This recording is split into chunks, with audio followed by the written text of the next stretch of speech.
Hello and very good afternoon बच्चों। तो कैसे हो आप सब। Myself Adil Ashraf and I have done my BTech from NIT Srinagar in the chemical engineering department. So today we are discussing the very first topic जो हम आज discuss करेंगे वो है हमारे पास नंबर ऑफ इमेजेस कैसे निकालते हैं, चाहे वो दो प्लेन मिरर आपस में परपेंडिकुलर हो या है वो पैरेलल हो या वो किसी भी एंगल पे हो, तो कैसे नंबर ऑफ इमेजेस निकाले जाते हैं उसमें मैं आपको आज मास्टर कर दूंगा। उसके बाद सर आप दूसरी चीज क्या पढ़ाओगे इस लेक्चर में? इस लेक्चर में हम दूसरी चीज पढ़ाएंगे velocity of image, velocity of mirror, velocity of object के बारे में डिस्कस करेंगे। चाहे फिर कोई भी सवाल पूछे आपसे वो बन जाना चाहिए। उसके बाद हमने लास्ट लेक्चर में बहुत डिटेल में जो है हमने कवर किया हुआ था जो है फील्ड ऑफ व्यू। अब आज उसके ऊपर जो है कुछ न्यूमेरिकल्स का डिस्कशन भी करेंगे। देन एक इंपॉर्टेंट सेक्शन हमारे पास होता है, अगर कोई पर्सन है अगर उसको अपनी पूरी इमेज देखनी होती है तो उसको कम से कम कितने मिरर की जो है जरूरत पड़ेगी, दैट मीन्स वो जो है उसका भी डिस्कशन करेंगे। फिर कुछ इंपॉर्टेंट सवाल जो बार बार पूछे जाते हैं उनको डिस्कस करेंगे and then we will cover this plane mirror वाला पार्ट जो है हमारा कंप्लीट हो जाएगा।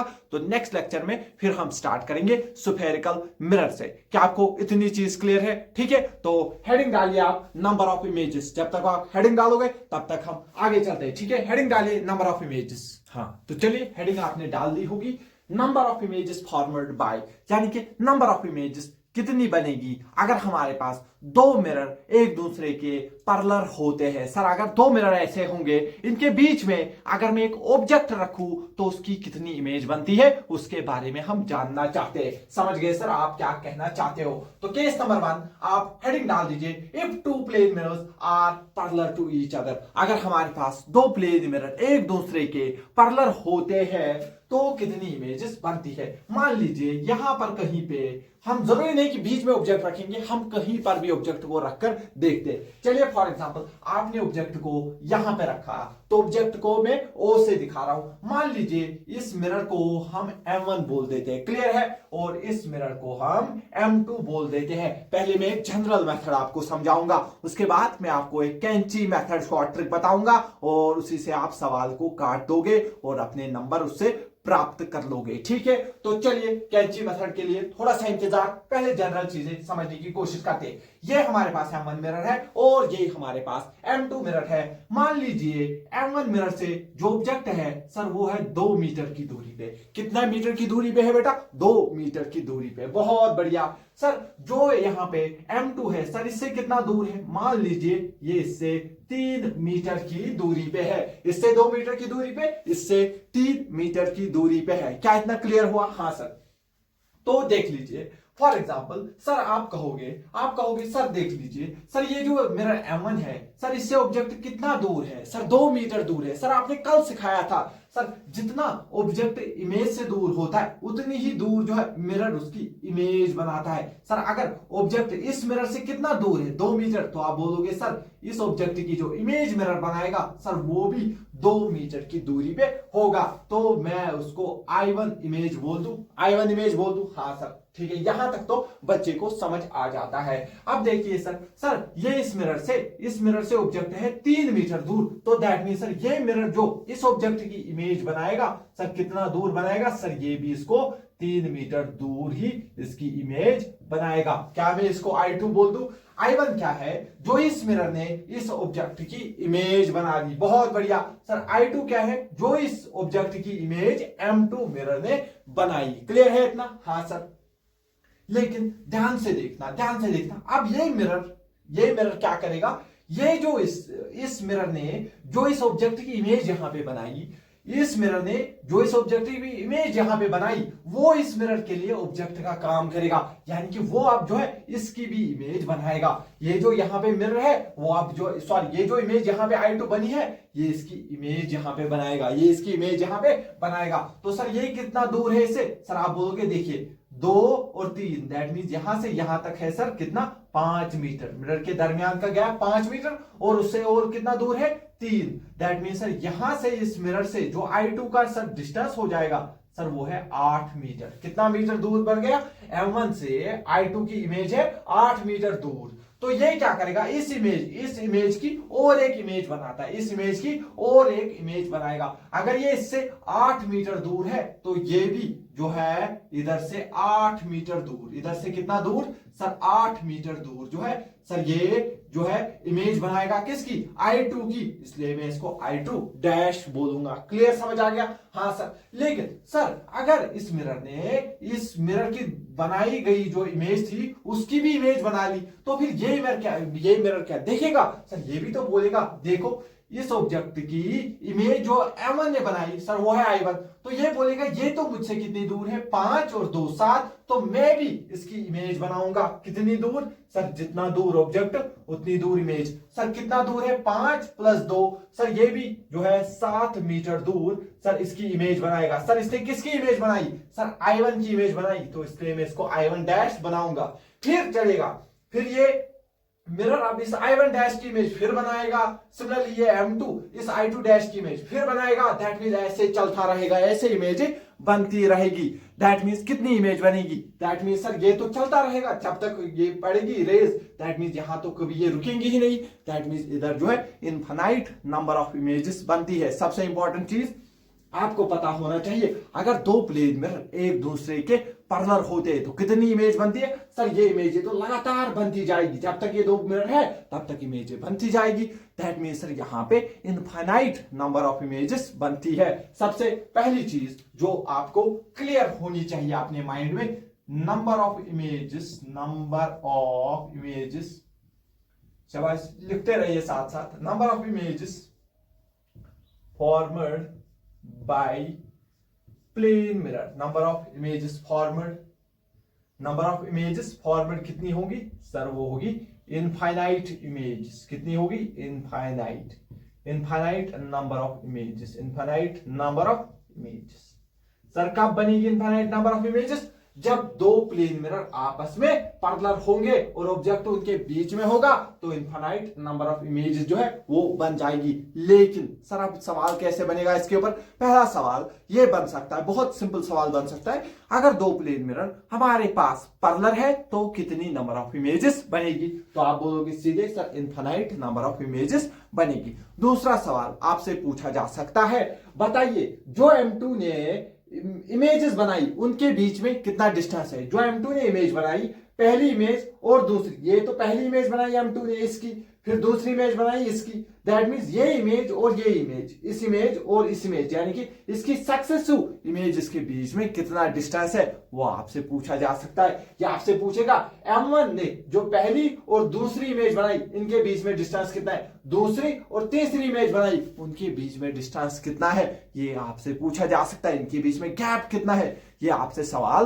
पूछा जा सकता है। सर अगर हम ऐसे करेंगे सर ऐसे तो बहुत टाइम लगेगा, हम ऐसे कहां करेंगे, तो कौन कह रहा है आपको ऐसे करने के लिए, मैंने जो बोला मैं आपको कैंची मेथड जो है सिखाने जा रहा हूं पहले, लेकिन आपको इतनी अंडरस्टैंडिंग होनी चाहिए इनफाइनाइट नंबर ऑफ इमेजेस क्यों बनती है। फिर से मैं एक बार बोलूंगा, यहां पर मैंने ऑब्जेक्ट रखा था, तो जैसे ऑब्जेक्ट रखा ये इस मिरर ने जब इसको देखा तो इससे कितना दूर था 2 मीटर, तो जितना ऑब्जेक्ट दूर होता है उतनी ही इमेज दूर होगा, तो ये इसकी इमेज बना लेता है। तो ये मिरर देखेगा मुझसे कितना दूर है 3 मीटर, तो ये भी इसकी इमेज बना लेता है। अब इस मिरर को जब ये इमेज दिखेगी इसको लगेगा ये मेरे लिए ऑब्जेक्ट है, तो ये इसकी भी इमेज बनाएगा। सिमिलरली ये जब इसको इस इमेज को देखेगा इसको लगेगा ये मेरे लिए ऑब्जेक्ट है, ये इसकी इमेज बनाएगा। सर ऐसा हमें कहां देखने को मिलता है, सर क्या बोल रहे हो, क्या आप कभी नाई की दुकान में गए हो, लड़कों को पता होगा जब वो नाई की दुकान में जाते तो आगे भी शीशे लगे होते पीछे भी शीशे लगे होते, तो जो है उनकी इमेज पहले आगे बनती है फिर वो इमेज उनको पीछे दिखाई देती है, पीछे की इमेज फिर आगे दिखाई देती है, दैट मींस मल्टीपल रिफ्लेक्शन उनको वहां पे दिखाई दिया जाता है। तो उनको थोड़ा सा जो है यहां पर रिकैप हुआ होगा, इमेजिनेशन आ गई होगी। या लड़कियों को भी पता हो सकता है जो पार्लर वगैरह में जाती होगी तो पता होगा उनको, क्योंकि पार्लर में भी क्या होता है आगे जो मिरर लगे होते हैं वैसे ही मिरर पीछे लगे होते हैं, दैट मींस जो शक्ल आगे बनती है वो पीछे फिर बनती है, फिर वो पीछे की शक्ल आगे में आपको ऐसे लगातार देखने को मिलती है। क्या इतना क्लियर हुआ? मल्टीपल इमेजेस कहां पे बनती है सर, मल्टीपल इमेजेस का केस जनरली हमें जो है बार्बर शॉप्स पे देखने को मिलता है। सर जब दो प्लेन मिरर होंगे इनफाइनाइट नंबर ऑफ इमेजेस बनेगी, लेकिन सर अब उन इमेजेस के बीच में कितना गैप होगा ये हम चुटकियों में कैसे करेंगे, उसके लिए मैं आपके लिए ला रहा हूं कैंची मेथड। तो चलिए इसको नोट करिए, फिर हम कैंची मेथड से इसको डिस्कस करते हैं। तो चलिए अब हम जो है इसका शॉर्टकट मेथड डिस्कस करते हैं। तो देखिए शॉर्टकट मेथड इसका आप करेंगे हम, शॉर्टकट। तो देख लीजिए शॉर्टकट बहुत शॉर्टकट है। तो आपको क्या करना है, इस मिरर को मैंने M1 बोला, इस मिरर को हमने M2 बोला। तो सबसे पहले आपको M1 लिखना है और आपको M2 लिखना है, क्लियर हुआ। उसके बाद M1 से ऑब्जेक्ट कितना दूर है सर, 2 मीटर, वो आपको लिखना है, ठीक है। चलिए लिखते हैं 2 मीटर। सर M2 से कितना ऑब्जेक्ट दूर है सर, ये है 3 मीटर। तो चलिए लिखिए 3 मीटर, क्या लिखिए 3 मीटर लिख लीजिए। इनके बीच में, दो मिरर के बीच में कितना डिस्टेंस है सर, यहां से यहां तक 3 है, फिर 2 है सर। इन दोनों के बीच में जो डिस्टेंस है सर वो है 5 मीटर। दो मिरर के बीच में जो गैप है वो है 5 मीटर। अब कुछ नहीं करना है, ऐसे क्रॉस मारना है, ऐसे क्या करना है, क्रॉस करना है। इसको ऐड करना है जो इनके बीच का गैप है सर, इनके बीच का गैप है 5 मीटर, तो 2 में 5 ऐड कर दीजिए, तो यहां पे 7 मीटर। फिर सिमिलरली यहां पर फिर से 5 ऐड करिए, तो यहां पर बनेगा 8 मीटर। क्या आपने अभी देखा था, M1 ने पहली इमेज 2 मीटर दूर बनाई थी और दूसरी इमेज 8 मीटर दूर बनाई। कॉपी पे देखो अपनी, क्या 8 मीटर दूर बनी, हाँ सर। M2 ने पहली इमेज 3 मीटर दूर बनाई और दूसरी में 7 मीटर दूर बनाई थी। दैट मींस आपने तो ये चुटकियों में कर लिया। सर अगर और एक बार होगा, फिर से कुछ नहीं करना, क्रिस क्रॉस चलते रहिए। क्रॉस में 8, इसमें फिर से 5 ऐड कर दीजिए सर, 13 मीटर पे। सर जो M2 है उसकी पहली इमेज 3 मीटर पे बनेगी सर, दूसरी इमेज 7 मीटर पे और तीसरी इमेज 13 मीटर पे बनेगी। सिमिलरली इसको भी आप ऐड कर दीजिए 5, तो इसमें 12 मीटर पे इमेज बनेगी। सिमिलरली ऐड करिए 5 और, तो सर 17, इसमें 5 और 18, और ऐसे ही dash dash dash infinite number of images बनेगी। अब वो मुश्किल से मुश्किल सवाल क्या पूछेगा, जो M2 ने पहली इमेज और दूसरी इमेज बनाई उनके बीच में कितना गैप है, 7 और 4 में कितना गैप, 7 और 3 में कितना गैप है सर, 4 का गैप है। या तो इससे मुश्किल पूछ सकता है, दूसरी और तीसरी इमेज में कितना गैप है, 7 और 13, 6 का गैप है। फिर से मुश्किल क्या पूछ सकता है, चौथी और पांचवी में क्या गैप है, आराम से आप बोल सकते हो 4 का गैप है। क्लियर समझ आ रहा है, यानी कि ये चीज आपको क्लियर होनी चाहिए। या क्या बोल सकता है, पहले और तीसरे, पहले और चौथे, अब वो कुछ भी पूछे आप उसको जो है जवाब देने के लायक हो चुके हो। सिमिलरली M1 ने पहली इमेज 2 मीटर पे, दूसरी इमेज 8 पे, तीसरी इमेज 12 पे, चौथी इमेज 18 पे बनाई। आप इनका गैप निकाल के उसको आराम से बोल सकते हो। क्या क्लियर समझ आ गया, मैंने सारी चीजें यहां पे बोली, क्लियर हुआ। दैट मींस इसके ऊपर मैं अब आपको एक सवाल करवाता हूं, फिर हम आगे जो है परपेंडिकुलर मिरर के ऊपर आएंगे, क्योंकि इस पे जो है ऐसे ही सवाल पूछा जा सकता है। मैंने आपको पूरा तैयार किया है, पूरी चीजें समझा दी है। इसको नोट कर लीजिए कैंची मेथड के नाम से, इसको जो है, या कैंची मेथड मत भी लिखिए, तो वैसे इसको कैंची मेथड हम बोलते हैं, ठीक है। तो चलिए इस शॉर्टकट को आप जो है दिल में और दिमाग में, दोनों चीजों में बसा लीजिएगा, इसको नोट कर लीजिए, फिर हम आगे चलते हैं। हाँ तो चलिए ये सवाल अब हम डिस्कस करते हैं।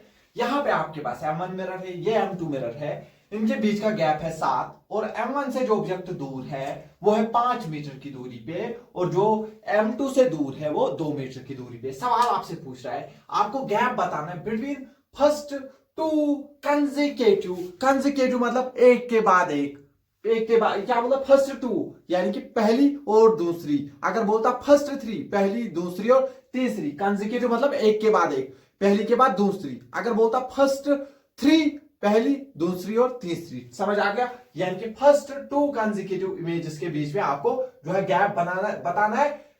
Images, consecutive images form behind the M1, जो M1 के पीछे बन गई है, जो M1 के पीछे बन गई है। आप बोलोगे सर ये तो चुटकियों वाला है, सवाल है हमारे लिए, आप M1 लिख लीजिए सर, आप M2 लिख लीजिए। M1 से ऑब्जेक्ट है सर 5 मीटर दूर, ठीक है सर। सर M2 से ऑब्जेक्ट है 2 मीटर दूर, ठीक है सर। इनके बीच में 7 है, तो सर 7 7 ऐड करते जाइए, और लेकिन क्रॉस में, ऐसे नहीं ऐड करते जाना, ठीक है। क्रॉस में 5 और 7 होते हैं सर 12, तो यहां पर फिर से 7 ऐड करोगे 9, फिर से 7 ऐड करोगे सर ये हो जाएगा 16, इसमें फिर से 7 ऐड करो 19। लेकिन वो क्या पूछ रहा है, पहली इमेज 5 मीटर पे, दूसरी इमेज 9 मीटर, क्योंकि बिहाइंड M1 के पीछे ये इमेज बन रही है 5 मीटर, दूसरी 9 मीटर, यानी कि इनके बीच का गैप कितना है सर, इनके गैप है 9 - 5, तो आंसर है सर 4 मीटर की गैप होगी उन दो के दरमियान। क्या इतना क्लियर हुआ, क्या इजी लग रहा है ऐसे सवाल, ठीक है। इसको नोट करिए और एक सवाल इसके ऊपर डिस्कस कर लेते हैं।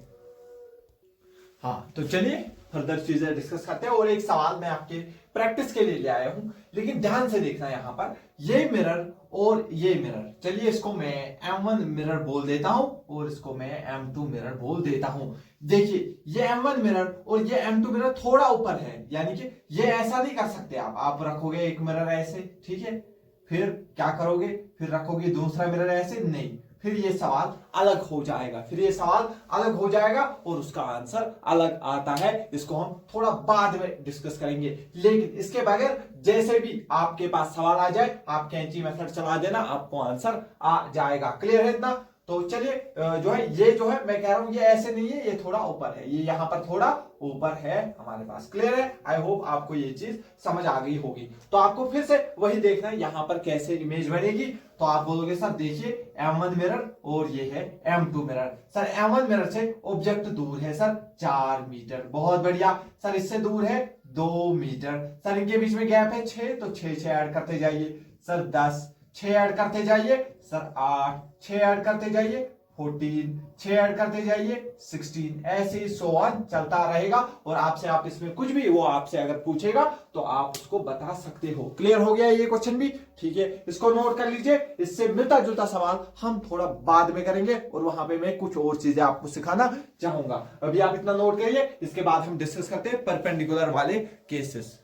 तो चलिए और एक केस डिस्कस करते हैं, जिसमें हमारे पास जो है ये हमारे पास दूसरा केस हमारे पास आएगा, जिसमें हमारे पास दो प्लेन मिरर एक दूसरे के परपेंडिकुलर होते हैं। क्या होते हैं? एक दूसरे के परपेंडिकुलर होते हैं। फॉर एग्जांपल ये हमारे पास पहला मिरर है, ये हमारे पास पहला मिरर है और दूसरा मिरर इस तरीके से है। पूरा ये जो है दो मिरर के बीच में एंगल है 90 डिग्री, दो मिरर के बीच में एंगल है 90 डिग्री। अगर ऐसा केस होगा तो इसमें कितने नंबर ऑफ इमेजेस हमारे पास बनने को देखने को मिलती है? क्लियर हुआ? ऐसे पहले मैं आपको एक जनरल मेथड दिखाऊंगा, उसके बाद मैं आपको एक फॉर्मूला बताऊंगा, उसमें बहुत जबरदस्त फॉर्मूला है, ठीक है, उससे आप सेकंड्स में आंसर निकाल सकते हो। उसके बाद मैं आपको और एक कैंची मेथड इसका बताऊंगा। दैट मींस 3 मेथड मैं आपको बताऊंगा और मैं आपको बोलूंगा कहां पे कौन सा वाला आपको इस्तेमाल करना है। पहला वाला बस समझने के लिए, उसके बाद मैं आपको दिखाऊंगा कहां पे क्या चीज आपको करनी है। ठीक है सर, मान लीजिए इनके बीचों बीच यहां पर हमने कोई एक ऑब्जेक्ट रखा है, इनके बीचों बीच कोई ऑब्जेक्ट रखा है। मान लीजिए वो इस मिरर से कितना दूर है? 4 मीटर दूर है। इस मिरर से कितना दूर है? 4 मीटर। और मान लीजिए इस मिरर से भी वो कितना दूर है? सर 4 मीटर दूर है। दैट मींस ये ऑब्जेक्ट कहां पे है? 4, x में 4, y में 4। क्लियर हुआ? हाँ सर समझ आ गया। तो देख लीजिए सर, अगर आप इसको M1 मिरर बोलोगे तो सर हम इसको M2 मिरर बोलोगे। बहुत बढ़िया, इतना क्लियर है? हाँ सर। तो देख लीजिए, अगर M1 से 4 मीटर की दूरी पे ऑब्जेक्ट है तो इसकी इमेज भी सर ये 4 मीटर की दूरी पे बना लेगा। कितने बच्चों को ये क्लियर हुआ? क्या क्लियर हुआ? चमका ये चीज? बहुत बढ़िया, बहुत बढ़िया, क्लियर है यहां तक? सिमिलरली देख लीजिए सर, जो M2 है सर ये भी तो इसकी इमेज बनाएगा। हाँ सर, देखिए ये इससे 4 मीटर दूर है तो सर M2 जो सर इसकी इमेज बनाएगा सर वो भी 4 मीटर की दूरी पे बनाएगा। सर ये इमेज M2 ने बनाई इसलिए मैं इसको I2 बोलूंगा, और सर ये इमेज M1 ने बनाई तो सर मैं इसको I1 बोलना चाहता हूं। क्लियर? समझ आ गया? ये I1 किसने बनाई? M1 ने इस ऑब्जेक्ट की। I2 किसने बनाई? इस ऑब्जेक्ट की इमेज M2 ने बनाई। लेकिन अगर आप ध्यान से देखोगे, मैंने आपको कहा था चाहे मिरर पूरा हो या आधा अधूरा हो, वो इमेज वहीं पे बनाता है जहां पे पूरा मिरर बनाएगा।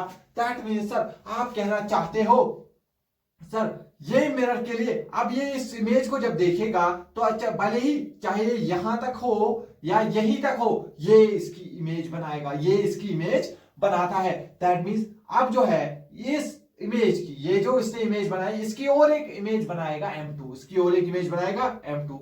सर ये कितना ऊपर है? सर यहां से यहां तक तो सर ये बस क्या करता है, जितना इसके आगे होता है उतना ही उसके पीछे कर देता है, लेकिन हाइट सेम रहेगी। ये 4 मीटर ऊपर है तो इमेज भी 4 मीटर ऊपर रहेगी। तो इस मिरर के लिए इमेज कितनी, ये ऑब्जेक्ट कितना दूर है? Sir 4 metre. तो सर ये भी इसकी इमेज कितनी दूर बनाएगा? सर 4 मीटर की दूरी पे बनाएगा। दैट मींस ये क्या हुआ, ये I1 की इमेज बनाई, I1 की इमेज बनाई किसने? M2 ने, इसलिए मैं इसको I1 डैश बोलूंगा। तो आप बोलोगे सर जरा इस मिरर को भी ऐसे ही करिए, तो सर क्या ये जो यहाँ पे इमेज बनाई है M2 ने, इसकी इमेज तो वापस M1 फिर से बनाएगा? हाँ सर, लेकिन क्या है सर, वो भी 4 मीटर है तो ये भी 4 मीटर है, दैट मीन सर वो इमेज तो इसी के ऊपर आकर बन जाएगी। दैट मीन सर यहाँ पर I2 इमेज किसने बनाई? M1 ने, तो इसको मैं I2 डैश बोलूंगा। सर I1 डैश क्या है? इस I1 की इमेज किसने बनाई? M2 ने। सर I2 डैश क्या है? इस I2 की इमेज जो बनाई किसने? M1 ने। क्या आपको समझ आ रहा है? असल में कितनी इमेज बनी? 1 2 3 और 4, लेकिन दिखेगी कितनी? 3 ही, क्योंकि एक दूसरे के ऊपर ये दब जाएंगे, ये एक के ऊपर एक पड़ गई, दैट मींस ये यहाँ पे कोइंसाइड हो गई। क्या होगी सर? यहाँ पर ये कोइंसाइड होगी, इमेजेस क्या होगी? कोइंसाइड, यानी कि I2 dash and I1 dash यहाँ पर कोइंसाइड हुई, यानी कि असल में बनी तो 4 इमेज। असल में कितनी इमेजेस बनी? 4 इमेज, लेकिन आपको दिखेगी कितनी? आपको दिखेगी 3, आपको दिखेगी 3। मैं फिर से एक बार आपको समझाना चाहता हूं, क्योंकि उसके बाद जब आप इसको फॉर्मूला लगाओगे तो 5 सेकंड में, मैक्सिमम 5 सेकंड में आप इसका आंसर निकाल सकोगे, लेकिन समझना बहुत जरूरी है। मैं आपको ये चीज समझाना चाहता हूं। देखिए फिर से एक बार देखिए सर, देखिए आपने यहां पर ऑब्जेक्ट रखा, सर जितनी दूर ये इस इमेज से है उसने इसकी इमेज बनाई, समझ आ गया? सिमिलरली इससे इतना दूर था ये, इससे M2 ने भी इसकी इमेज बनाई, लेकिन M1 को ये यहां पर दिखेगा तो मिरर को जब भी ये यहां पे इमेज दिखेगी तो ये इसकी इमेज इधर बनाएगा। सिमिलरली M2 को जब ये यहां पे इमेज दिखेगी ये इसकी और एक इमेज यहां पर बनाएगा। क्या आपको क्लियरली समझ आया मैं आप लोगों को क्या कहना चाहता हूं? हाँ सर, इतनी चीज तो हम समझ गए हैं, हमें number of image banana clearly समझ आ गया है। सर यहाँ पे बनेगी तो नंबर ऑफ इमेज 4, बनेगी कितनी? 4, लेकिन दिखेगी कितनी? 3, बनेगी 4 दिखेगी 3। Here number of images format, अगर वो आपसे बोले क्या, तो आपको आंसर देना है 3, क्योंकि बनी तो असल में 4, लेकिन दिखी कितना वो उसको आंसर देना होता है हमें। तो कितनी इमेज उसको दिखेगी बनी हुई? 3 इमेजें उसको दिखेगी, बनी हुई दिखेगी। क्या आपको ये चीज क्लियर हुआ? थोड़ा फंडामेंटली मैंने आपको ये चीज समझा दी है, आई होप आपको ये समझ आ गया है। इसके बाद मैं आपसे अब डिस्कशन करूंगा शॉर्टकट फॉर्मूला के ऊपर, फिर मैं दिखाऊंगा ये 3 कैसे आता है। उसके बाद मैं एक डिस्कशन करूंगा कैंची मेथड पे, फिर आपको दिखाऊंगा ये फिर से 3 क्यों आता है। दोनों मेथड से मैं आपको ये 3 लाकर दिखाऊंगा, फिर इसके ऊपर 5-6 सवाल करेंगे, इसको पूरा जो है अपना मास्टर कर देंगे इसके ऊपर, ठीक है? तो चलिए इसको पहले आप नोट करिए, फिर हम आगे चलते हैं। हाँ, एक और चीज मुझे यहाँ पे बतानी थी, ये जो इमेज हमने बनाई ये सारी इमेज एक सर्कल के ऊपर आ जाती है। ये सारी इमेजेस क्या बनती है? एक सर्कल के ऊपर हमें देखने को मिलती है। अगर हम सर्कल एक बनाएंगे हमारा, तो ये सारी इमेजें उस सर्कल के सरकमफ्रेंस के ऊपर हमें देखने को मिलेगी। इसी से जो है हमें यहाँ पर एक सर्कुलर कंसेप्ट मिलता है। ये सारी इमेज याद रखना है, जब 2 मिरर आपस में परपेंडिकुलर होंगे उनकी जो इमेज है वो एक सर्कल के ऊपर आ जाती है। क्लियर हुआ? हाँ सर, तो यही से एक फॉर्मूला अभी निकल के आएगा, वो हम इसके बाद डिस्कस करते हैं। पहले इतना नोट कर लीजिए, पहले आपको मैं लिखवाता हूं यहां पर। चलिए आप लिखिए यहां पर सारी इमेजेस, शाबाश, यहां पर सारी इमेजेस एक सर्कल पर बनेगी, और उस सर्कल का सेंटर क्या होगा? इन 2 मिरर्स का इंटरसेक्शन, और उस सर्कल का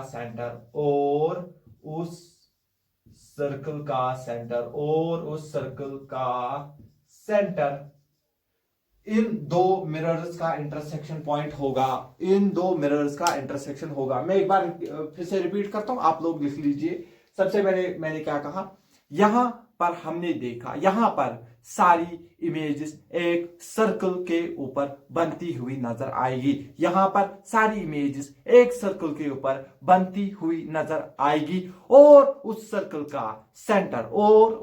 का सेंटर होगा इन दो मिरर्स का इंटरसेक्शन पॉइंट, इन दो मिरर्स का इंटरसेक्शन पॉइंट। क्लियर है? इसको नोट कर लीजिए। इसके बाद मैं आपको फॉर्मूला वाला मेथड एंड शॉर्टकट कैंची मेथड दोनों आपसे डिस्कस करता हूं, फिर हम बहुत सारे सवाल डिस्कस करेंगे।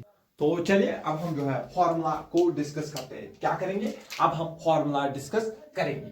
ठीक है, मान लीजिए यहां पर ध्यान से देख लीजिए, मान लीजिए अब जो है इसमें क्या डिस्कस करेंगे, किसी भी एंगल, जरूरी नहीं 90 पे, किसी भी एंगल पे अगर हमारे पास मिरर रखे होंगे, मान लीजिए यहां पर जो है ये एक मिरर है और यहां पर हमारे पास दूसरा मिरर है, ये हमारे पास पहला मिरर है, चलिए इसको M1 मानते हैं। यहां पर हमारे पास दूसरा मिरर है, मान लीजिए इसको M2 मानते हैं और इनके बीच का एंगल हम थीटा रखेंगे।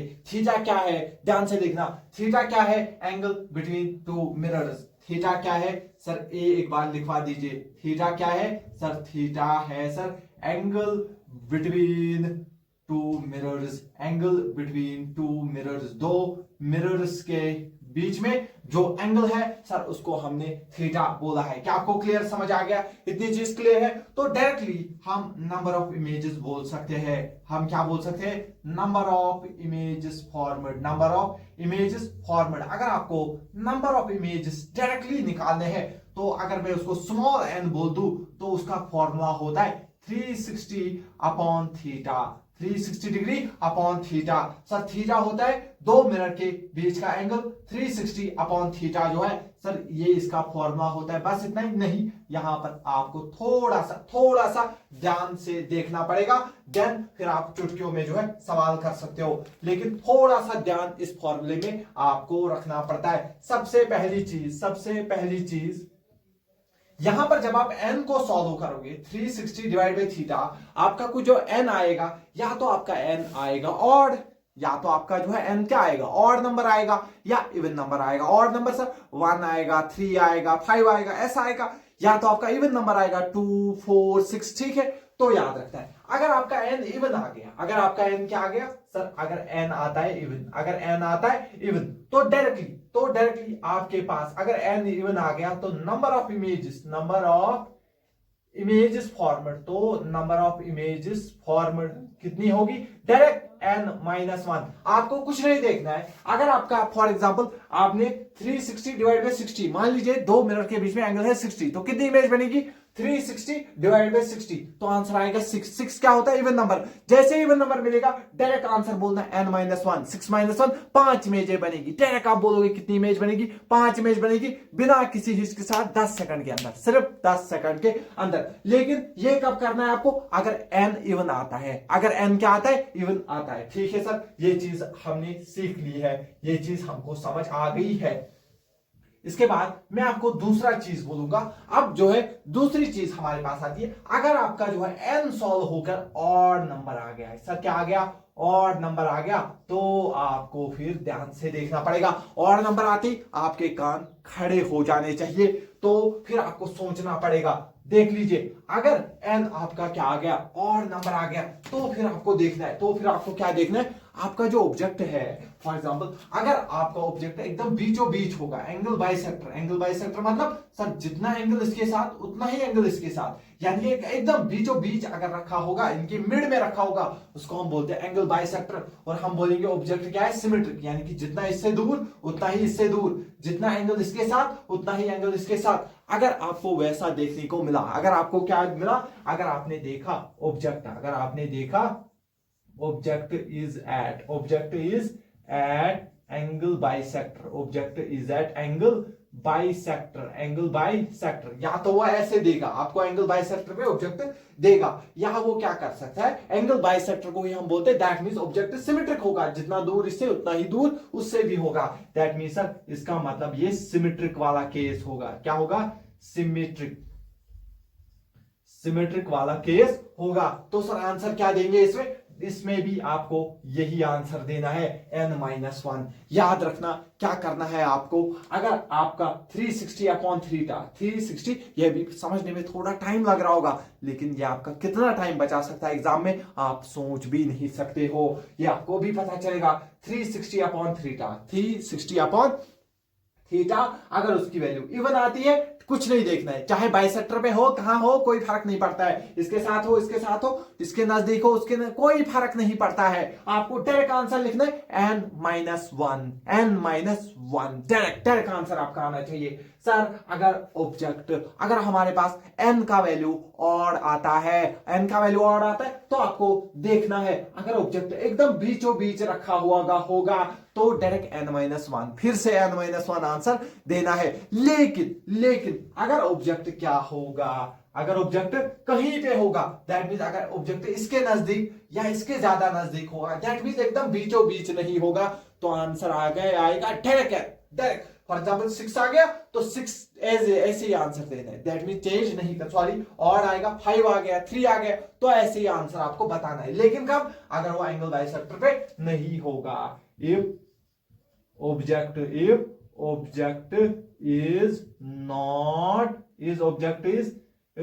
इज एसिमेट्रिक, अगर ऑब्जेक्ट क्या होगा, एसिमेट्रिक होगा। एसिमेट्रिक मतलब या तो ज्यादा इसकी तरफ या ज्यादा इसकी तरफ, एकदम बीचों बीच नहीं होगा, किसी एक की तरफ वो ज्यादा होगा तो दैट मींस सर हमारे पास आंसर आना चाहिए डायरेक्ट n, कुछ नहीं, आपका 5 आ गया डायरेक्ट आंसर 5 होगा। फिर से मैं एक बार ये फॉर्मूला आप लोगों को समझाना चाहता हूं, ध्यान से देखिए। दो मिरर है, इनके बीच में एंगल है m1, सॉरी इनके बीच में एंगल है थीटा, तो नंबर ऑफ इमेज निकालने का फॉर्मूला होता है n equal to 360 upon theta. 360 upon theta अगर इवन आया तो मैं आंखें बंद करके n-1 आंसर दूंगा। और ताज्जुब की बात है, मान लीजिए अगर अभी तक 6 सवाल पूछे गए हैं तो उसमें 4 सवाल इस फॉर्मूले के ऊपर पूछे गए हैं।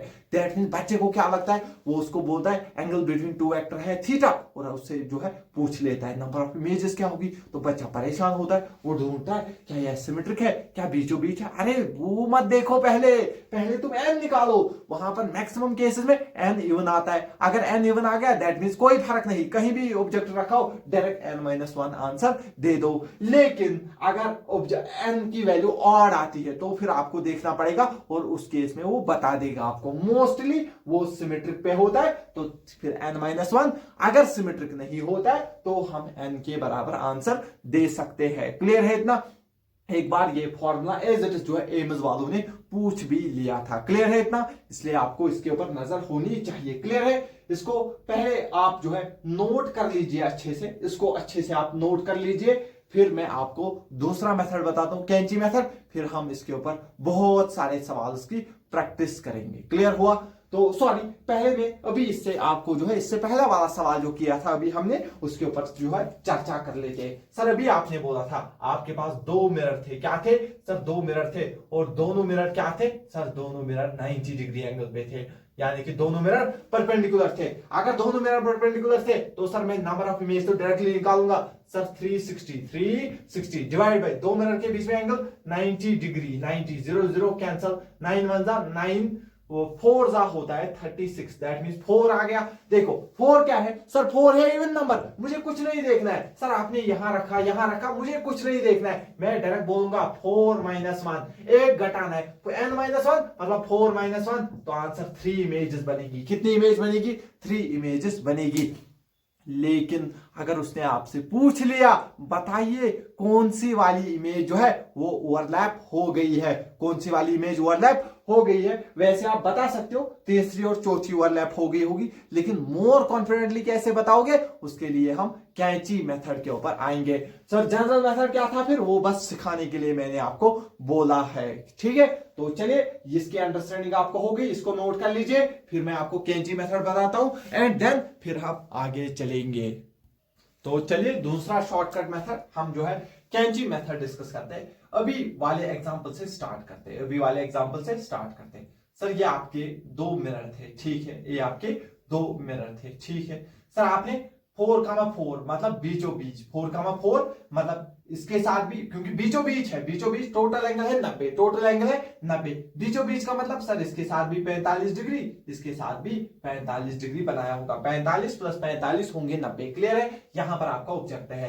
तो सर अगर इस केस में मुझे बताना होगा कि जो है यहां पर अगर मुझे बताना होगा कितनी नंबर ऑफ इमेजेस बनेगी। तो सर मैं कैसे बोलूंगा? आपको कुछ नहीं करना है, इसको बोल दीजिए मिरर M1, तो फिर ये होगा मिरर M2। तो आपको फिर से लिखना है M1 और M2, M1 और M2। उसी तरीके से वहां पर हम डिस्टेंस देखते थे, यहां पर एंगल देखो, M1 से कितना एंगल पे है, कितने एंगल पे सर 45 डिग्री एंगल पे, ठीक है। M2 से कितने एंगल पे सर, इससे भी 45 डिग्री एंगल पे, ठीक है। सर इन दो मिरर के बीच में टोटल एंगल कितना है सर 90 है, तो उसको ऐड करते जाइए, प्लस 90 डिग्री, तो ये कितना हो गया 135 डिग्री। क्लियर हुआ? और यहां पर सर इसको भी 90 ऐड करिए, 135 डिग्री। क्लियर हुआ?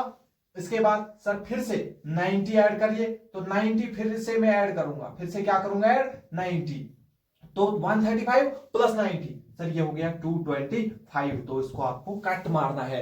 अगर 180 से ज्यादा, अगर हमारे पास 180 से ज्यादा है, दैट मींस वो आंसर नहीं कंसिडर होगा, वो गलत हो जाएगा, ठीक है। तो चलिए सर यहां पर भी 90 इसको ऐड करेंगे, तो सर ये 225 बनेगा, दैट मींस ये भी कैंसिल हो गया।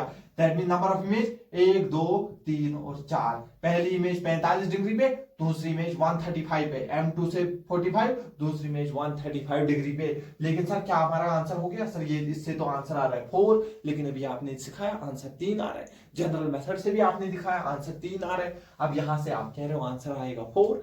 नहीं बेटा, एक चीज आपको और डिस्कस करनी है। आपको क्या करना है, हमेशा इन दो को जरा देखिए, ये 45 ये 45, यहां पर ये हो गए ना ज्यादा, इससे जस्ट पहले जहां पर ये ज्यादा होंगे उससे जस्ट पहले एक स्टेप देखो, उससे जस्ट पहले क्या जाओ, एक स्टेप जाओ, और वहां पर क्या करो, वहां पर आप करो ऐड, वहां पर क्या करो, इन दोनों को ऐड करो। 135 प्लस 135 कितना होता है सर? ये होता है 135 270, उसमें प्लस करो, इन दो के बीच में एंगल कितना था 90, वो कितना आ गया सर? ये तो 360 आया। जब भी इसका सम प्लस इसका सम प्लस इनके बीच के एंगल का सम अगर वो 360 आता है, दैट मींस ये दो इमेजें ओवरलैप हुई होगी। दैट मींस ये पहली इमेज, दूसरी इमेज, तीसरी इमेज, चौथी इमेज। तो आप बोल सकते हो इमेज 3 और 4 क्या हो गई होगी, ओवरलैप हो गई होगी।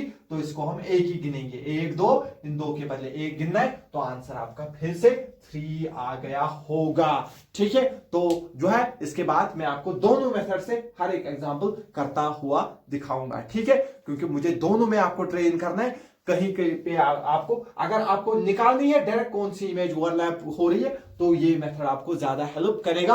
वैसे आप उससे भी बता सकते हो, उससे जस्ट पहले वाली, ठीक है। या इससे इंपॉर्टेंट चीज क्या है, इससे आपको पता चलेगा इमेज ओवरलैप हुई है या नहीं हुई है, लेकिन वो फॉर्मूला आपको ओवरलैपिंग के बारे में बिल्कुल भी नहीं बताएगा। क्लियर हुआ? ठीक है। तो वैसे तो उसमें ओवरलैपिंग जनरली अगर ऑड आता है तो मोस्टली ओवरलैपिंग नहीं हुई होती है, ठीक है। बट अगर इवन आता है तो ओवरलैपिंग हुई होती है, इसलिए हम -1 करते हैं। क्लियर समझ आ गया? दैट मींस एक इमेज ओवरलैप हो गई होती है। अगर आपको -1 करना पड़ता है, समझ लीजिए ओवरलैपिंग हुई है, अदरवाइज ओवरलैपिंग नहीं हुई है। बट मैं आपको ये दोनों मेथड जो सिखा के जाऊंगा, फिर जिसमें आपको कंफर्टेबल लगे उसको आप एग्जाम में यूज कर लीजिएगा। क्लियर है? तो चलिए इतना पहले नोट डाउन करिए, फिर हम आगे चलते हैं।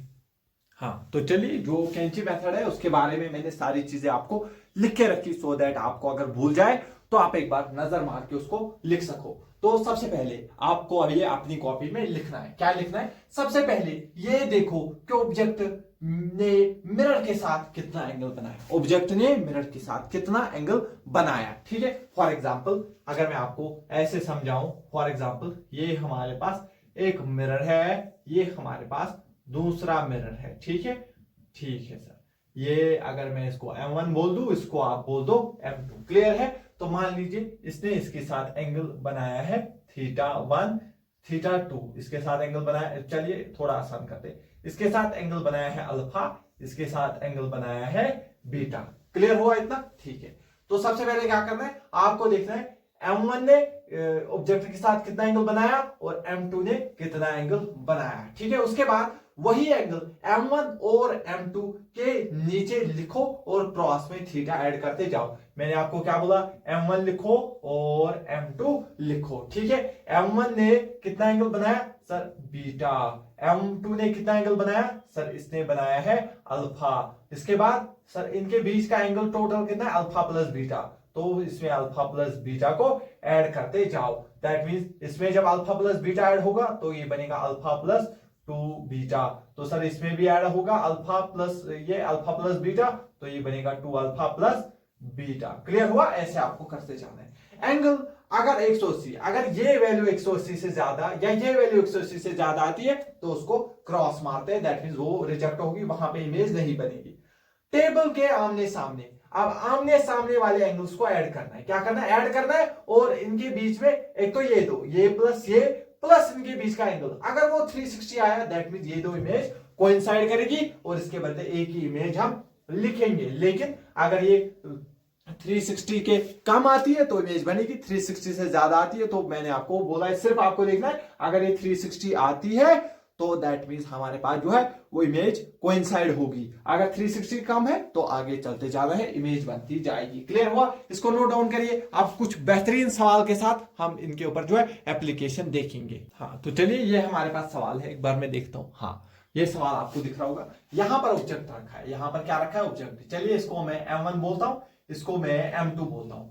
तो आपसे क्या पूछ रहा हूं मैं, इसमें पूछ रहा है आपसे नंबर ऑफ इमेजेस आपको बतानी है। तो सबसे पहले आपको देखना है, अगर सिर्फ नंबर ऑफ इमेज पूछ रहा है तो सर मैं तो डायरेक्ट फॉर्मूला लगाऊंगा। क्या फॉर्मूला, 360 डिवाइड बाय इनके बीच में एंगल, दो मिरर के बीच में एंगल है 90 डिग्री। तो 90 डिग्री 0 0 कैंसल, 9 1 जा 9 4 जा, आंसर आ गया 4। 4 है सर इवन, जब भी इवन होगा तो इसमें से एक माइनस कर दीजिए तो आंसर आएगा 3। तो 3 इमेजेस यहां पर बनेगी बिना किसी झंझट के। मैंने आंसर चुटकियों में बता दिया। लेकिन अब कैंची मेथड से मैं कैसे बोलूंगा, तो मैं कुछ नहीं करूंगा, मैं लिखूंगा M1, मैं लिखूंगा M2। सर M1 ने कितना एंगल बनाया ऑब्जेक्ट के साथ, सर 60 डिग्री एंगल बनाया। सर M2 ने कितना बनाया, सर 30 डिग्री बनाया। सर इनके बीच में टोटल एंगल 90, तो इसमें सर 90 ऐड करते जाइए तो सर ये बन गया 150 डिग्री। ठीक है सर, इसमें भी 90 ऐड करिए तो सर ये 120। सर इसमें फिर से 90 ऐड करिए 210।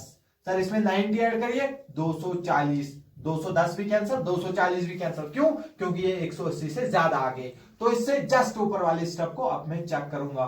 तो अब क्या करूंगा, इन दोनों को ऐड करूंगा। 120 प्लस 150, सर ये हो गया 270 प्लस सर इनके बीच में एंगल है 90, तो दैट मींस ये आ गया 360। दैट मींस सर ये दो इमेजें ओवरलैप होगी तो इसको एक ही काउंट करेंगे तो इमेज बनेगी 1 2 और इन दो के बदले 1। तो नंबर ऑफ इमेज यहां से भी 3 आ गया, वहां से भी 3 आ गया, तीसरी और चौथी इमेज ओवरलैप करेगी। समझ आ गया? इसको नोट करिए जल्दी से और एक सवाल डिस्कस करते हैं। चलिए इस सवाल को डिस्कस करते हैं। इसमें हमें नंबर ऑफ इमेजेस निकालनी है। ये एक मिरर है, ये दूसरा मिरर है। मान लीजिए मैं इसको M1 बोलता हूं, इसको M2 बोलता हूं। नंबर ऑफ इमेजेस निकालनी है तो पहले तो मैं डायरेक्ट मेथड से निकालूंगा। Number of image sir 360 divide by sir इनके बीच में angle 30 plus 30 sir 60 degree. 0 0 cancel, 6 1 जा 6 6 जा, n आ गया 6। 6 होता है इवन नंबर, तो डायरेक्ट आंसर आएगा 5। 6 में से एक कम, 5 इमेजेस बनेगी। ये मैंने फॉर्मूला से आंसर सिर्फ 10 सेकंड में निकाला। अब हम एक बार चेक करेंगे कैंची मेथड के थ्रू। तो क्या लिखना है सर, आपको M1 लिखना है और आपको M2 लिखना है। सर M1 ने कितना एंगल बनाया, 30 डिग्री ऑब्जेक्ट के साथ। M2 ने सर 30 डिग्री। सर इनके बीच में एंगल है 60 डिग्री, तो 60 60 ऐड करते जाइए तो 30 और 60 होता है सर 90। यहां पर भी 30 और 60 होता है 90। फिर से करिए 90 ऐड तो सर 180।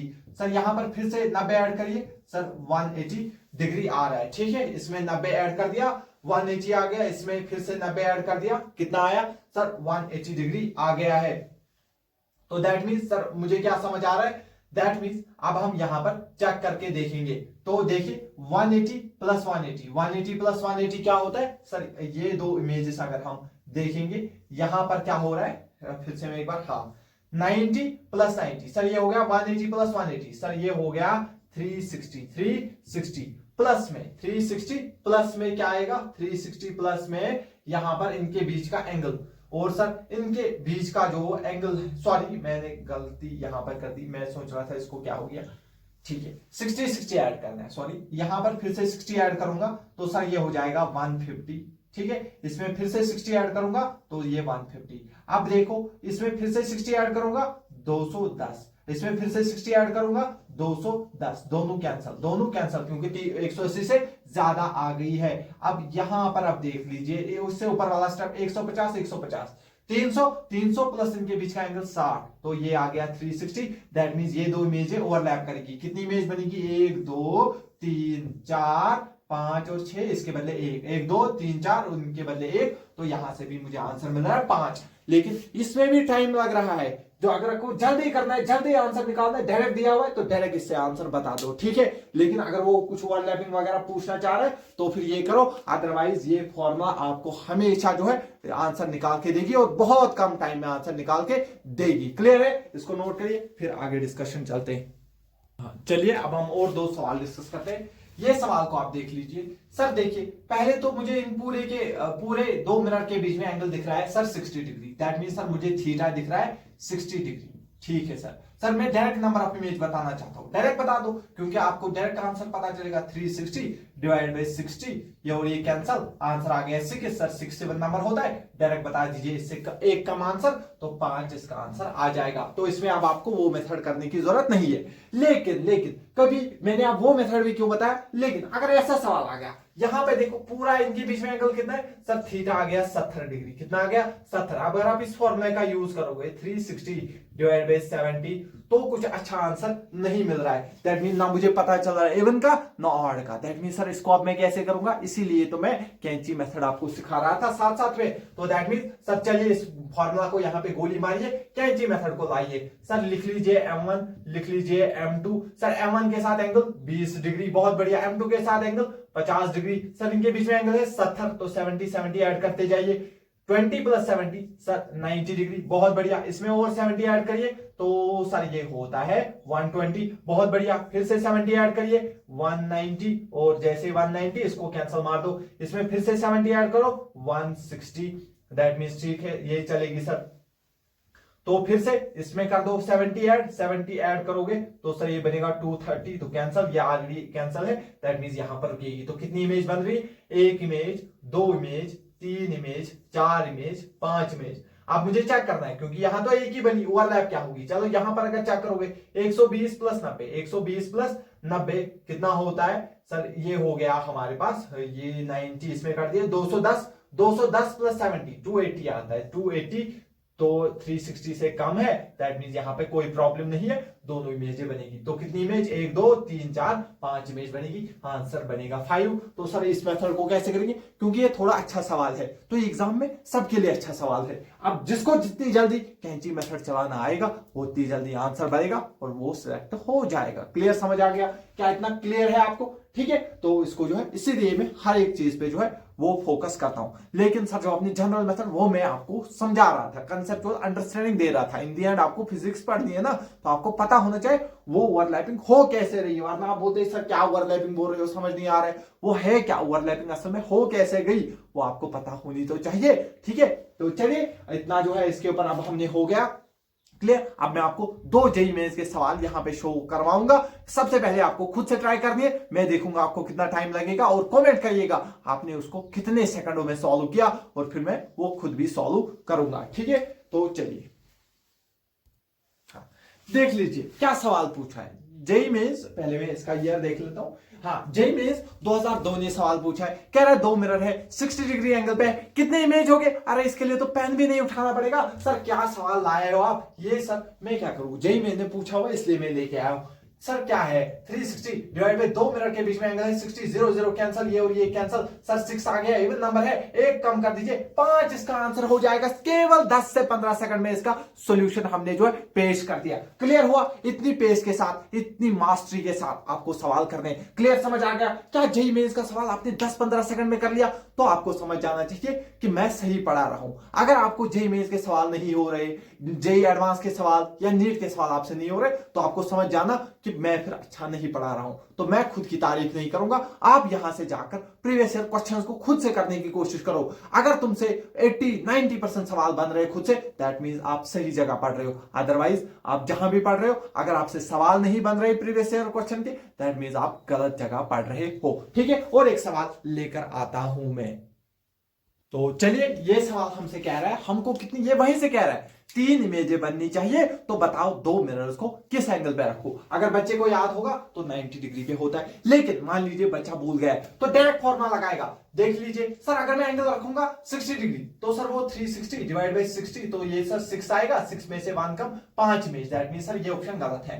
सर इसको मैं चेक करता हूं, 360 डिवाइड बाई सर 90 करिएगा, 4 आएगा, तो 4 माइनस 1, तो 3 इमेज यहां पे बन रही है, ये मेरा आंसर होगा। लेकिन मैं फर्दर चेक करूंगा, दैट मीन सर यहाँ पे 360 डिवाइड बाय एंगल कितना है 120, सर यहां पर भी तो आंसर 3 आ गया। अभी रुको, यहां पर 360 एंगल है 30 डिग्री, तो सर ये आ गया 12 इवन नंबर है, एक कम कर दीजिए 11, तो ये भी आंसर नहीं है। तो सर अब ये 2 आंसर में से कोई आंसर मुझे लग रहा है, लेकिन ध्यान से देखो ये क्या है, ऑड नंबर है, तो अगर ऑड नंबर है दैट मींस या तो ये 3, क्योंकि अगर सर ये एकदम सिमेट्रिक होगा तो आंसर आएगा सर 2 इमेज है, तो आंसर आएगा इससे एक कम। लेकिन अगर सर एसिमेट्रिक होगा तो आंसर आएगा 3 इमेज है। सर आप 2 होंगे 3 होंगे, उसने सिमेट्रिक एसिमेट्रिक कुछ नहीं बोला है। अगर उसने कुछ नहीं बोला है तो हम सिमेट्रिक मान के चलते हैं, तो अगर सिमेट्रिक मान के चलेंगे तो 2 इमेजें बनेगी, तो ये भी गलत, तो आंसर आएगा सीधे 3। लेकिन बच्चों को जनरली 90 पे पता होता है 3, तो वो इस आंसर को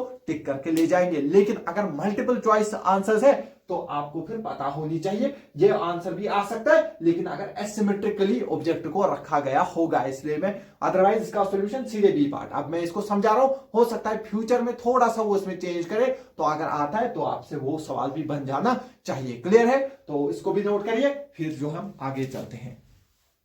तो चलिए, अब हम जो है वेलोसिटी ऑफ मिरर से पहले हम फील्ड ऑफ व्यू का जो है सवाल डिस्कस करना चाह रहे हैं। तो यहां पर ध्यान से देखो, उससे पहले मैं एक चीज आपको पढ़ाना चाहता हूं, सिमिलर ट्रायंगल्स की प्रॉपर्टी। ये बहुत ही ज्यादा यूज होगी, तो जितना आप इसको अच्छे से समझते हो उतना आपके लिए आसान होगा। ये एक ट्रायंगल है, ये दूसरा ट्रायंगल है, ये दिखने में एक जैसे है, इसलिए सिमिलर ट्रायंगल कहलाते हैं।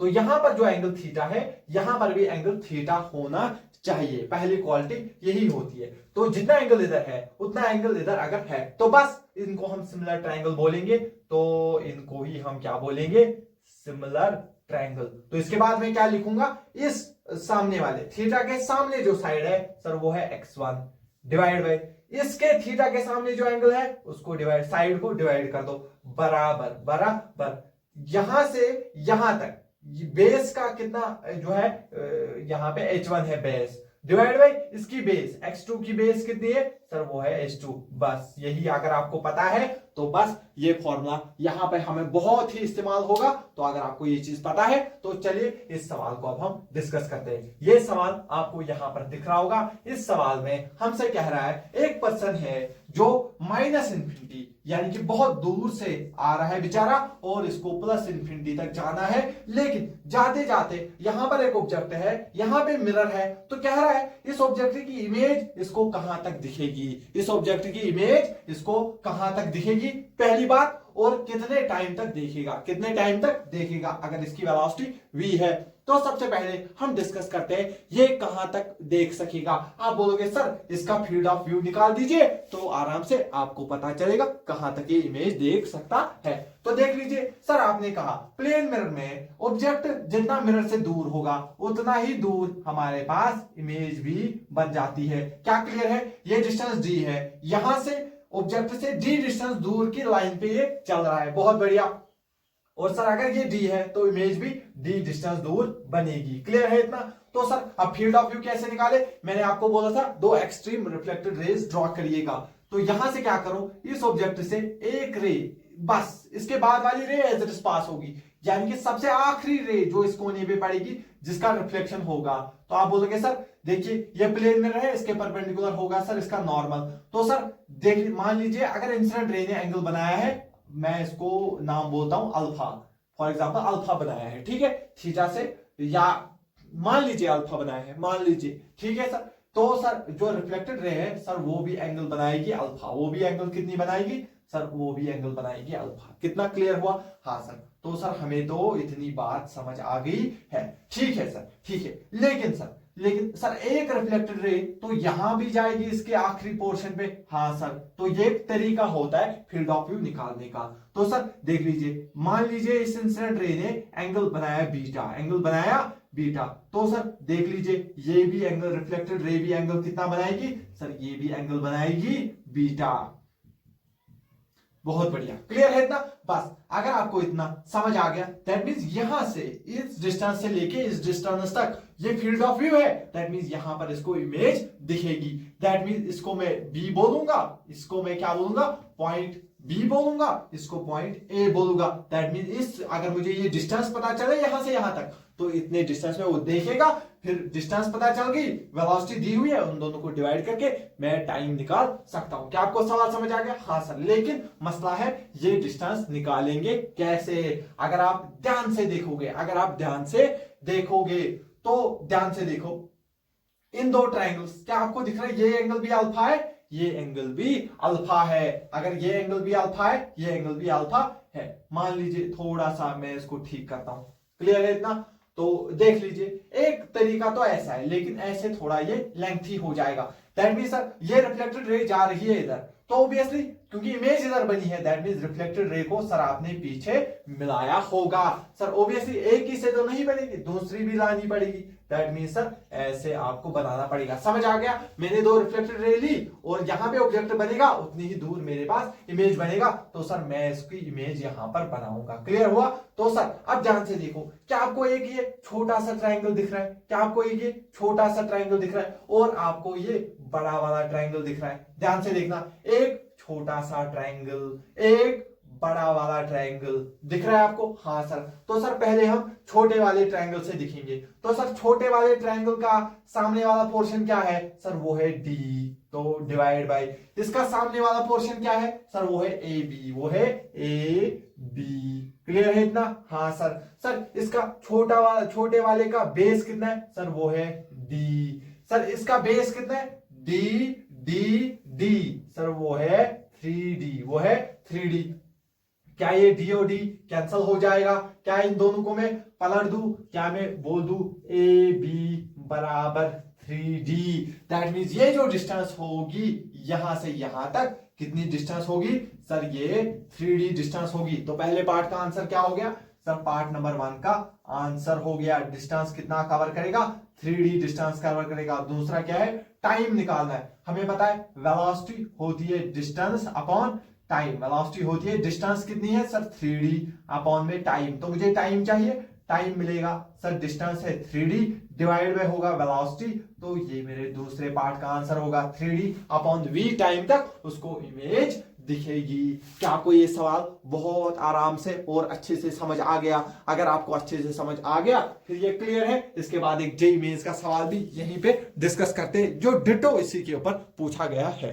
तो चलिए, ये हमारे पास यहाँ पे सवाल दिख रहा होगा, दिखने में तो बहुत बड़ा सवाल है, जेईई मेंस 2019 में पूछा हुआ सवाल है, लेकिन ये सवाल चुटकियों में सॉल्व आप कर सकते हो। आप बोलोगे सर क्या बोल रहे हैं कि यहाँ पे एक पर्सन चल रहा है, यहाँ पे इस रास्ते पे एक बंदा चल रहा है, एक मैन चल रहा है, कह रहा है उस मैन को इस सोर्स, यहाँ पर जो सोर्स है इसकी इमेज कहां तक नजर आएगी, बस वो इतना जानना चाहता है। तो आप बोलोगे सर ये तो फील्ड ऑफ व्यू का सवाल है, कुछ नहीं करना है सर, यहां से एक रे इसके ऊपर डाल दो एकदम एक्सट्रीम पे। सर अगर ये एंगल अल्फा होगा तो रिफ्लेक्टेड रे भी एंगल कितना बनाएगी सर? वो भी एंगल बनाएगी अल्फा। क्लियर है? सिमिलरली सर यहां पे एक डाल दीजिए, सर अगर ये एंगल बीटा होगा तो रिफ्लेक्टेड रे भी एंगल बनाएगी सर बीटा। क्लियर है इतना? तो सर जितनी दूर इमेज है सर उतनी ही दूर क्या बनेगा सर? उतनी ही दूर इमेज बनेगा, एस का इमेज उतनी ही दूर बनेगा। सर ये कितना दूर है? एल है, तो सर इमेज भी एल डिस्टेंस दूर बनेगी। क्लियर हुआ? सर यहां से यहां तक 12, दैट मींस बची हुई लेंथ 12। तो अगर मैं इनको जोड़ू तो क्या आपको एक ट्रायंगल, एक छोटा ट्रायंगल ये वाला, एक पूरा ये बड़ा ट्रायंगल दिख रहा है? तो आप बोलोगे सर जो छोटा वाला ट्रायंगल है सर उसका परपेंडिकुलर ये वाला क्या है सर? जो है वो डी के बराबर है। सर जो बड़ा वाला है सर उसका हमें निकालना है, मान लीजिए वो x है, तो हमें x डिस्टेंस तक मान लिए इसको दिखता है, ठीक है, इक्वल टू सर इसका क्या है सर? बेस। सर इसका बेस है l के बराबर। सर इसका बेस क्या है? यहां से यहां तक l, बड़े वाले ट्रायंगल का, फिर l, that means sir 3l। L और एल हो गया कैंसल, तो x जाएगा इधर, 3 जाएगा इधर, x इक्वल टू 3D आपका आंसर ऑप्शन के साथ जो दिया हुआ ऑप्शन है उसके साथ मैच हो जाएगा, x equal to 3D, that means 3D हमारा आंसर हो जाएगा। केवल 40 से 50 सेकंड में ये हमारा सॉल्व हो गया। क्लियर, समझ आ गया? तो चलिए फिर हम आगे मिलते हैं। तो चलिए, और एक इंपॉर्टेंट सेक्शन हमारे पास होता है जिसमें हमें देखना होता है minimum length of a mirror required to see the complete image of object. Object की कंप्लीट इमेज देखने के लिए हमें मिरर कम से कम कितना मिरर की जरूरत पड़ेगी। तो ये सवाल आपसे बार बार पूछा जाता है। तो चलिए अब हम देख लीजिए। फॉर एग्जाम्पल आप ध्यान से देखना, यहां पर हमारे पास एक पर्सन है, यहां पर एक पर्सन है और ये है हमारे पास कोई पर्सन। मान लीजिए ये है बाला, ये है बाला। अब मैं कुछ और नहीं बोलना चाहूंगा इसके बाद ठीक है, तो ठीक है, ये है बाला। तो बाला क्या है, बाला को अपनी पूरी इमेज जो है देखनी है। तो बाला के सामने क्या है, बाला के सामने एक मिरर लगा हुआ है। तो लेकिन बाला को कम से कम कितना मिरर का लेंथ जरूरत पड़ेगा सो दैट ये अपनी पूरी इमेज जो है देख पाए। बाला को बड़ा शौक है अपनी इमेज देखने का, इसलिए हमसे पूछ रहा है कम से कम कितनी मिरर की लेंथ चाहिए सो दैट मैं अपनी शक्ल पूरी देख पाऊं। ये हमारे पास बालाजी का सवाल है। तो सर देख लीजिए, इसके पीछे का कंसेप्ट क्या होता है। एक इंसान तभी जो है अपनी पूरी इमेज देख पाएगा जब उसके बालों से, लास्ट पार्ट क्या है ऊपर जो उसके अगर होगा, ऑब्वियसली बाल होने चाहिए पहले, ठीक है, तो बाल जो है उनका रिफ्लेक्शन पहले दिखेगा, वो आंखों में जाना चाहिए। और क्या, उनके जो पैर है उनका रिफ्लेक्शन भी उसकी आंखों में चाहिएगा। दैट मीन्स वो पैर और सर पूरा तभी देख पाएगा। समझ आ गया? दैट मीन्स सर आपने जो बोला है, दैट मीन्स सर ये पूरी इमेज तभी देख पाएगा, पूरी इमेज मतलब पूरा बाल वाल सब इसको दिखना चाहिए। दैट मीन्स तो बालों से जो सर सबसे ऊपर वाली रे जो होगी, रिफ्लेक्टेड रे निकल, इनसे जो इंसिडेंट रे पड़ेगी मिरर के ऊपर, वो रिफ्लेक्ट होके बाला की आंखों में जाना चाहिए, तभी बाला को अपना सर नजर आएगा। तभी बाला को क्या दिखेगा, बाला को अपना सर नजर आएगा। क्लियर, समझ आ गया? सर समझ आ गया, इतनी चीज तो हमें समझ आ रही है। ध्यान से देखना, ध्यान से एक एक चीज देखना। मैं आपको बहुत सिंपल प्रूफ इसका बताऊंगा, अदरवाइज इसका बहुत लंबा चौड़ा प्रूफ भी होता है।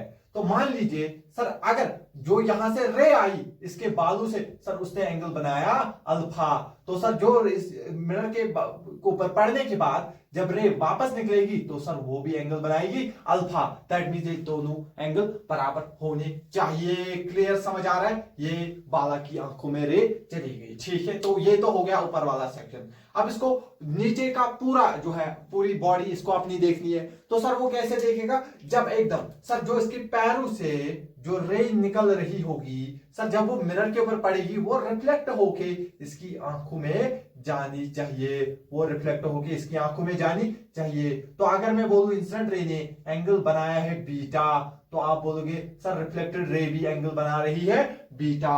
अब बस देखना, अब बस हो गया सवाल। बस अगर आपको इतना समझ आ रहा है तो मैंने सवाल को सॉल्व कर दिया है। मान लीजिए आप देखो, ये एंगल क्या है, बीटा, और जहां से जितना लेंथ ये है, जितना लेंथ ये है, तो अगर मैं बोलूं यहां से यहां तक की लेंथ को मैं y मान लूं, तो क्या ये डिस्टेंस भी y होगी? ऑब्वियसली सर ये एंगल भी, जितना ये एंगल है उतना ही एंगल ये है, जितना ये पॉइंट इससे दूर है उतना ही तो सर ये वाला पार्ट भी दूर है। तो आप सर डायरेक्टली बोल सकते हो सर, अगर देखो ये एंगल भी बराबर है और ये यहां से दूरी भी बराबर है, दैट मींस आप डायरेक्टली बोल सकते हो सर अगर ये y है तो सर ये भी y होगा, ये भी y होगा। अगर कुछ बच्चों को समझ नहीं आया होगा तो मैं एक बार उनके लिए जो है प्रूफ करना चाहूंगा। यहां पर ध्यान से देखो, क्या आपको इन दोनों ट्रायंगल का एंगल सेम है? दैट मींस ये सिमिलर ट्रायंगल है, क्योंकि इनका ये सिमिलर ट्रायंगल अगर है तो मैंने क्या बोला, अब देखो इसका सामने वाला साइड क्या है सर, वो है y डिवाइड बाई क्या करना है इसके सामने वाला साइड। तो अगर मैंने इसको y बोला, अभी मुझे पता नहीं है ये कितना होगा, इसको मैं x मानता हूं। क्लियर है सर? इसको a मान लीजिए, क्या मान लीजिए, a बराबर सर इसकी बेस कितनी है, यहां से लेके यहां तक, फॉर एग्जांपल यहां से लेके यहां तक है l, ठीक है, डिवाइड बाय, तो इसका बेस क्या है सर, सॉरी पहले वाले का बेस l है, तो सर इसका भी बेस तो l ही होगा। l और l हो गया कैंसल, यहां से दिख रहा है y इक्वल टू a। यहां से दिख रहा है y इक्वल टू ए। बस ये मैं आपको एक बार बता रहा हूं, बाकी आपको समझ में आना चाहिए इतनी चीज। सर अगर ये एंगल बीटा है, इनका जो है ये वाला साइड कॉमन है, तो जितना डिस्टेंस ये होगा उतना ही डिस्टेंस ये भी होगा। दैट मीन सर ये भी हमारे पास y होगा। क्लियर, समझ आ गया सर? इतना हमको समझ आ रहा है। सर थोड़ा और आप बताइए। देखो सिमिलरली अगर ये एंगल अल्फा है, तो अगर मैं मान लू यहां से यहां तक जो डिस्टेंस है उसको अगर मैं x बोल दूं, तो आप बोलोगे आंख बंद करके सर ये डिस्टेंस भी x होगी। क्लियर, समझ आ रहा है? ये डिस्टेंस भी x होगी।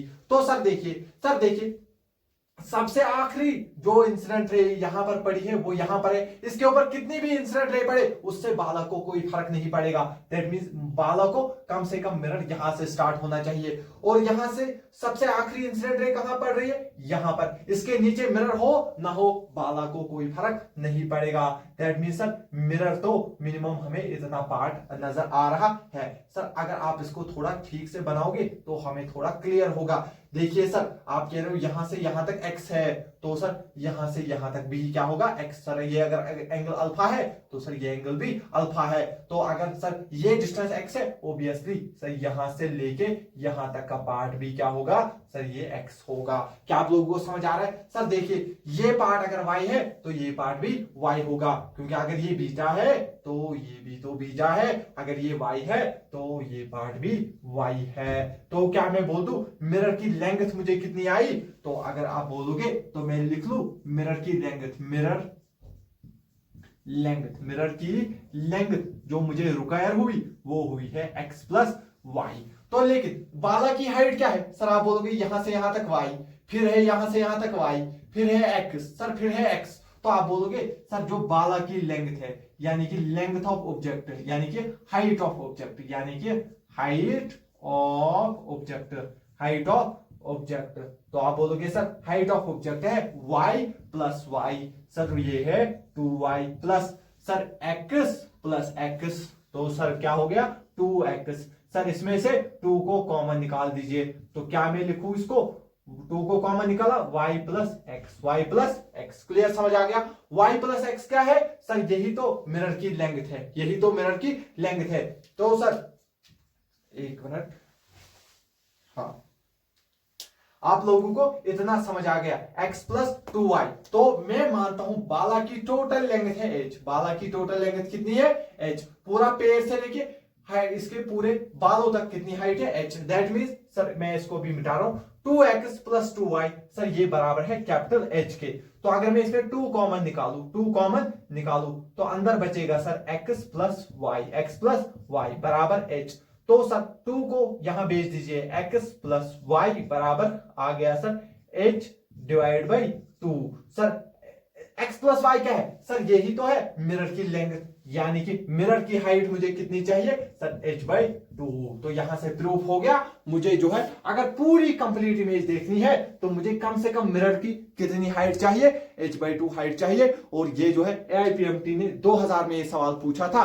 एक पर्सन है जिसकी हाइट है 6 फीट, कितनी है? 6 फीट टॉल आपके पास बंदा है, उसको कितनी कम से कम जो है लेंथ का मिरर चाहिए, सो दैट वो अपनी कंप्लीट इमेज देखे। तो आंसर था 3 feet, 6 feet and 12 feet and none of these. तो आंसर क्या होगा? सर 3 फीट होगा, क्योंकि 6 फुट का बंदा है तो आधी साइज का इमेज लगेगा, तो सॉरी आधी साइज का मिरर लगेगा। तो सर आंसर आएगा 3 फीट। आंसर आएगा 3 फीट। लेकिन क्या आपको ये मेथड बहुत अच्छे से समझ आ गया? यहां से मैं कुछ इंपॉर्टेंट चीजें आपको बताऊंगा। h बाई 2 सबको पता होता है, लेकिन इसमें कुछ जो है खूबियां छुपी हुई होती है। अगर अच्छा सवाल आया तो आप उसमें फंस सकते हो, अगर आपको ये चीजें नहीं बताई गई है।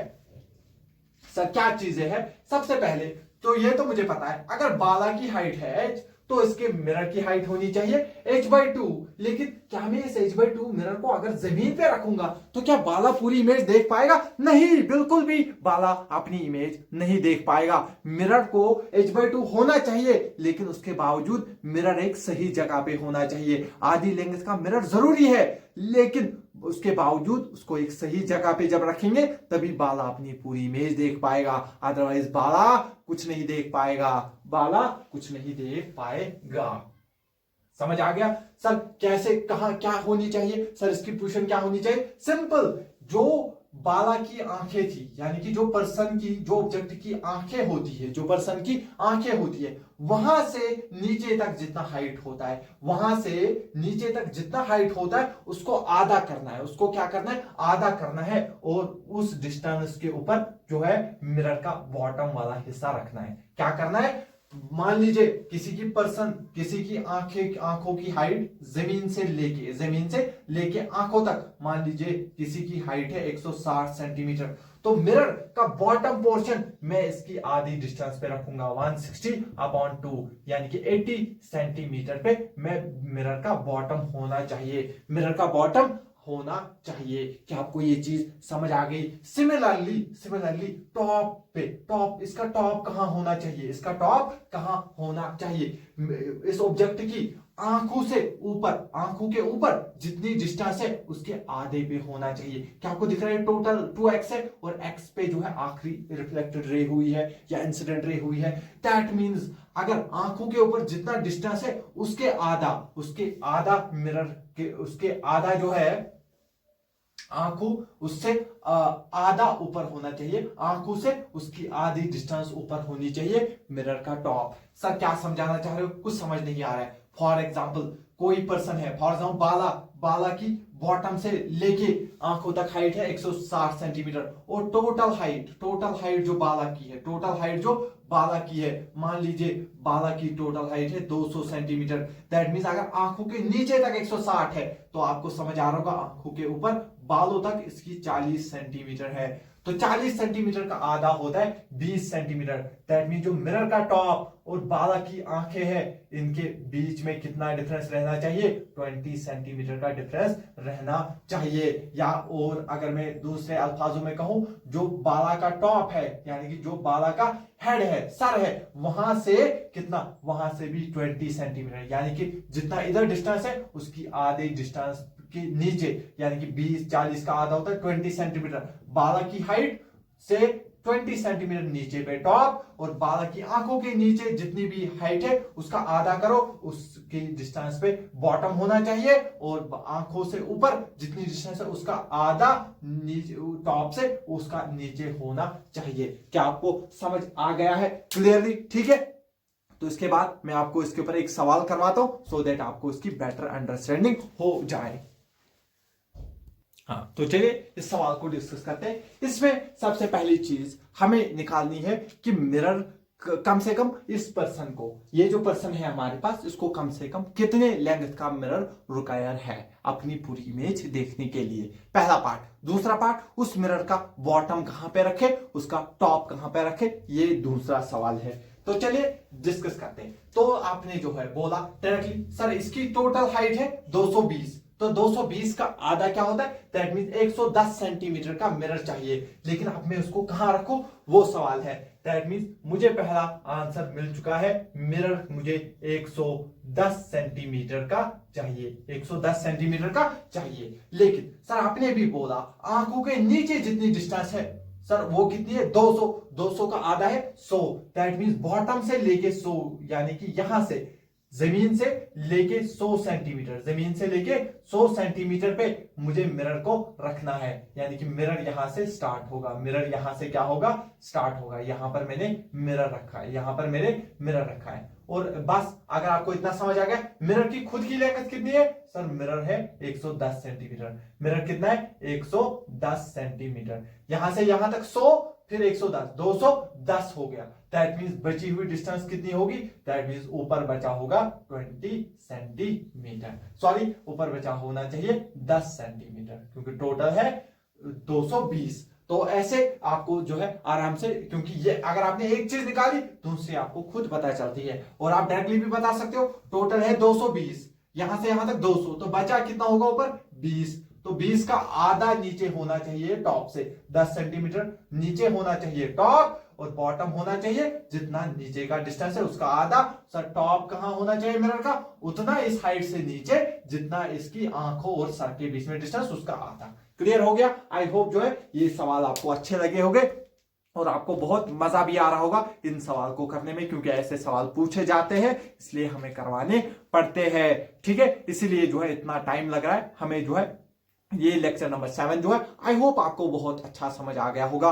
वैसे तो मुझे और भी चीजें कवर करवानी थी, लेकिन जो है मैं थोड़ा जो है आराम से आपको समझाने में जो है, इसलिए हम वहां तक नहीं पहुंच पाए। बट कोई बात नहीं, हम इसको इन दी एंड हमारा मेन गोल होना चाहिए हमें सारी चीजें समझ में आ जाए, क्योंकि मुझे समझाने में ज्यादा टाइम लग रहा है, दैट मीन्स आपको अच्छे से समझ आ रहा होगा, आपको लेक्चर देखने में उतना ही टाइम लग रहा होगा जितने टाइम का ये लेक्चर होगा, या उससे 10-15 मिनट ज्यादा। दैट मीन्स आपका 1.5 घंटे के अंदर लेक्चर कंप्लीट हो जाना चाहिए। दैट मीन्स आप उतना ज्यादा देख सकते हो, और जितने ज्यादा लेक्चर आप देख पाओगे उतना ही आप जल्दी इसको कवर कर सकते हो। भले ही मुझे इसको टाइम लगे अपलोड करने में, लेकिन आप एक दिन के अंदर 2 लेक्चर, 1.5 लेक्चर भी कवर कर सकते हो। तो आपको ऐसा करना है, तभी जो है आपका सिलेबस जल्दी होगा।